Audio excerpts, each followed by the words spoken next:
सांप सीढ़ी कहो, चौसर कहो या फिर लूडो कहो, खेल का नाम कुछ भी हो, लेकिन खेलने का तरीका लगभग एक जैसा ही है।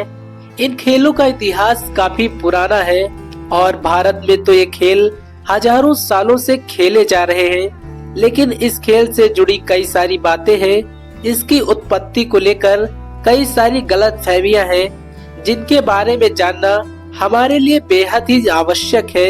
साथियों, इन खेलों का इतिहास भी काफी रोचक है, जिसके बारे में आज की इस वीडियो में हम बात करेंगे।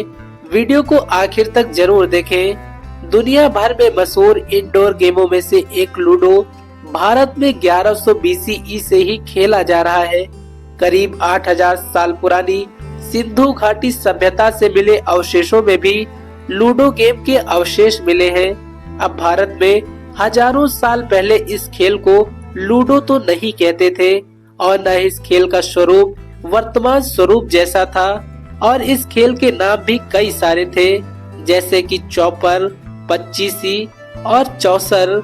कपड़े से बने इस खेल में रंग बिरंगी गोटी का इस्तेमाल होता था और सबसे पहले जिसने इन गोटियों को विजय लाइन तक पहुंचा दिया वही विजयी होता था। भारत में खेल बहुत ही ज्यादा लोकप्रिय हुआ करता था। आम लोगों से लेकर राजा महाराजाओं तक सभी इस खेल के दीवाने थे। जब मुगल भारत में घुसे तब यहाँ की कई सारी चीजें उन्होंने अपना ली और इसके साथ ही यहाँ के खेलों को भी उन्होंने अपने अंदाज में खेलना शुरू किया था। इस खेल में इस्तेमाल की जाने वाली सबसे पुरानी गोटियां शायद भारत में ही मिली होगी। सिंधु घाटी सभ्यता में हुए उत्खनन में पत्थरों की मोहरें, गोटियां और यहाँ तक कि टेराकोटा का पूरा गेम मिल चुका है। यहाँ कई सारे पैसे भी मिले हैं, जिनका उल्लेख महाभारत काल में हुआ था। जी हाँ दोस्तों, अगर पासों का जिक्र हो और महाभारत का उल्लेख न हो, ऐसा हो ही नहीं सकता।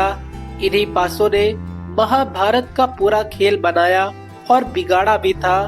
दुनिया की कोई भी सभ्यता जब लूडो के बारे में जानती तक नहीं थी, तब हमारे भारत के सिंधु घाटी सभ्यता के लोगों ने लूडो खेलना प्रारंभ कर दिया था। लेकिन फिर भी आज लूडो गेम का पेटेंट एक विदेशी नागरिक के पास है। लूडो गेम जब यूरोप में पहुंचा तो वहां इसने बहुत सारी लोकप्रियता हासिल की, परंतु भारत में ये गेम हजारों साल पहले से ही खेला जा रहा था। हमारी प्राचीन सभ्यता ही क्यों, अगर हमारे पुराणों को भी देखें तो उसमें भी उल्लेख आता है कि देवी देवता भी इस गेम को खेला करते थे। कहा जाता है कि सृष्टि के संहारक अनंत अनादि महादेव भी और माता पार्वती भी इस गेम को खेला करती थी, और हमारे प्राचीन भारत के शिल्पकारों ने इस कला को एलोरा की गुफाओं में जीवंत रूप में उत्कीर्ण भी किया है। कहा जाता है कि मुगल शासक अकबर इस खेल में गोटियों की जगह लड़कियों का इस्तेमाल करता था। उसने महिलाओं को एक ऑब्जेक्ट की तरह प्रयोग किया, जिसने इस शानदार भारतीय गेम की लोकप्रियता को धूमिल कर दिया। आज भी फतेहपुर सीकरी में हम इस खेल को खेले जाने वाली जगह को आसानी से देख सकते हैं। अगर आप कभी आगरा जाएं, तो फतेहपुर सीकरी में इस जगह को जरूर देखें। इसके साथ ही सांप सीढ़ी भी हम भारतीयों का एक प्राचीन खेल था। सांप सीढ़ी को प्राचीन भारत में मोक्ष पाटम कहते थे।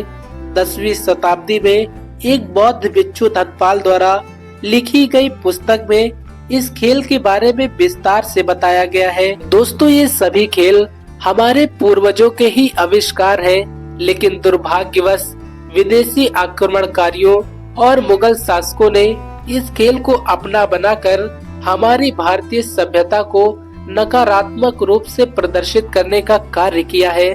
तो दोस्तों, आपको ये जानकारी कैसी लगी? कमेंट बॉक्स में अपनी राय जरूर बताएं। कल फिर से मिलेंगे एक नई वीडियो के साथ। तब तक के लिए जय हिंद, जय भारत। दोस्तों, सिंधु सभ्यता की अगर कोई भी वीडियो आप देखना चाहते हैं तो कमेंट करके हमें जरूर बताएं। हम उस विषय पर आपके लिए वीडियो जरूर बनाएंगे। मिलते हैं अगली वीडियो में, तब तक के लिए जय हिंद, जय भारत साथियों।